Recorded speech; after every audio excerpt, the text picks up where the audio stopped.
নমস্কার, অ্যাস্ট্রো রাজু চ্যানেলে আপনাদেরকে স্বাগত। আপনাদের সাথে আমি রাজু। আলোচনা করব 22শে জানুয়ারি থেকে 28শে জানুয়ারি এই সপ্তাহটি বৃষভ রাশির ওপর কী ধরনের প্রভাব আসতে পারে। এই সপ্তাহে চন্দ্রমাকে গোচরে বৃষভ রাশি, মিথুন রাশি, কর্কট রাশি ও সিংহ রাশিতে ভ্রমণ করতে দেখা যাবে। সপ্তাহের শুরুতেই চন্দ্রমাকে গোচরে আপনাদের রাশির ফার্স্ট হাউসে অর্থাৎ বৃষভ রাশিতেই অবস্থান করতে দেখা যাচ্ছে।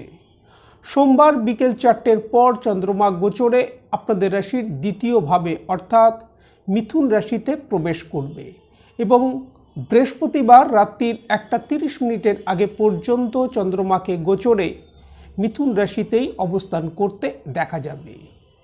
চন্দ্রমাকে গোচরে এখানে শুভতা নিয়ে আসতে দেখা যাচ্ছে। এই সময় কোনো ইচ্ছা পূর্তি সম্পন্ন হতে দেখা যেতে পারে। আগে থেকে কোনো ইনভেস্টমেন্টের বিষয়ে পরিকল্পনা নেওয়া থাকলে তা থেকে এই সময় লাভপ্রাপ্তি আসতে দেখা যেতে পারে। কর্মক্ষেত্র, ব্যবসায়িক ক্ষেত্রে এই সময় অগ্রগতি আসতে দেখা যাচ্ছে। ভ্রমণের সুযোগ এই সময় আসতে দেখা যেতে পারে। আর্থিক দিক থেকেও লাভপ্রাপ্তি এই সময় আসতে দেখা যাবার সম্ভাবনা।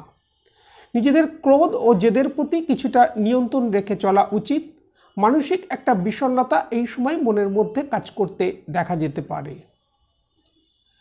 বৃহস্পতিবার রাত্রির 1:30 পর চন্দ্রমা গোচরে আপনাদের রাশির তৃতীয়ভাবে অর্থাৎ কর্কট রাশিতে প্রবেশ করবে এবং শনিবার দুপুর 1টার আগে পর্যন্ত চন্দ্রমাকে গোচরে কর্কট রাশিতেই অবস্থান করতে দেখা যাবে।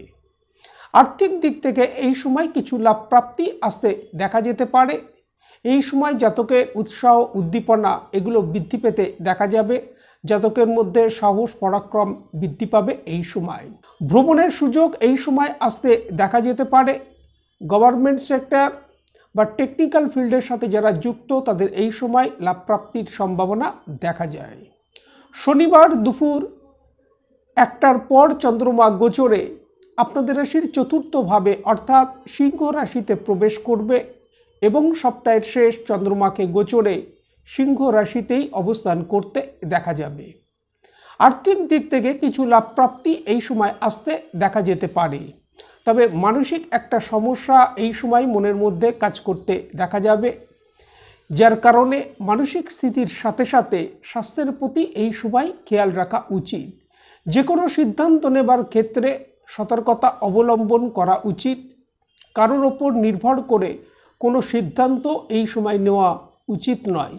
চন্দ্রমা গোচরে সপ্তাহের অন্তিম ভাগে কেরিয়ারের দিক থেকে কোনো লাভপ্রাপ্তি দিয়ে যেতে পারে। দাম্পত্য জীবনের ক্ষেত্রে কিছুটা অ্যাডজাস্ট করে চলা উচিত। এই সপ্তাহে প্রেম প্রণয়ের ক্ষেত্রে একটা স্বাভাবিক রেজাল্ট আসতে দেখা যাচ্ছে। বিদ্যার্থীদের বিদ্যাক্ষেত্রে অগ্রগতি থাকতে দেখা যাচ্ছে। ইনফেকশন, চক্ষু সংক্রান্ত কোনো সমস্যা, হাই বিপি, ইনডাইজেশন সংক্রান্ত সমস্যার প্রকোপ এই সময় কিছুটা বৃদ্ধি পেতে দেখা যেতে পারে। এই সময় প্রত্যহ মা দুর্গার যদি মন্ত্র, যে কোনো মন্ত্র যদি নিত্য জপ করা যায় তা থেকে যথেষ্ট লাভপ্রাপ্তির সম্ভাবনা। আজ এই পর্যন্ত। নমস্কার।